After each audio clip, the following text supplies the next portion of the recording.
Persoalan tingginya jumlah rancangan peraturan daerah yang kada terselesaikan saban tahun kembali menjadi sorotan dalam penyusunan program pembentukan peraturan daerah 2026. Pemperda DPRD Banjarmasin mencatat masih banyak regulasi yang tertunda dan harus dilimpahkan kembali untuk tahun depan, sehingga mempengaruhi efektivitas legislasi daerah. Persoalan tingginya jumlah rancangan peraturan daerah yang kada terselesaikan saban tahun kembali menjadi sorotan dalam penyusunan program pembentukan peraturan daerah 2026.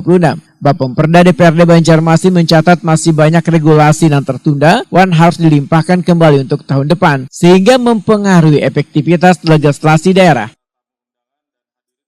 Ketua Bapemperda DPRD Banjarmasin Husaini Wetokuni Prima TV memedahkan kondisi ini sudah berulang dari tahun ke tahun. Banyaknya raperda limpahan menunjukkan jumlah usulan seringkali tidak sejalan dengan kemampuan penyelesaian pembahasan di tingkat DPRD maupun pemerintah kota. Adanya usulan raperda dikurangi agar dapat diselesaikan tepat waktu sangat logis, namun raperda yang sudah disusun memiliki naskah akademik dan telah harmonisasi kada harus dicabut karena dapat dilanjutkan pada tahun berikutnya.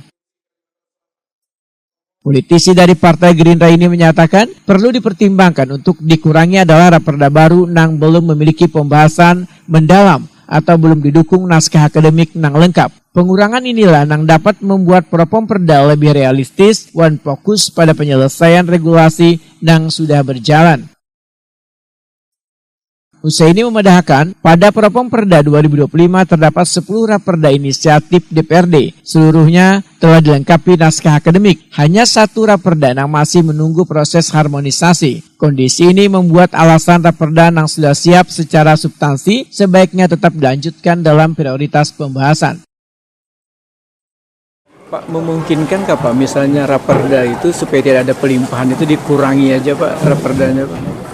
Sebenarnya bisa saja, tapi secara logika yang kita sudah susun sebelumnya kenapa dikurangi lagi? Jadi memang kalau memang belum selesai harus dilanjutkan. Apalagi kalau memang perda itu sudah dibahas dan sudah keluar naskah akademiknya atau sudah harmonisasi, tentunya itu harus beda kalau setelah kita masukkan Propemperda tapi belum ada kesempatan membahas sama sekali, bisa saja ditinggal pada Propemperda. Tapi kalau sudah jalan, ini kan seperti kita yang tadi 10 di 2025 inisiatif, semuanya sudah selesai NA. Cuma 1 yang belum harmonisasi, 9 sudah, ya tentu kita lanjutkan lagi.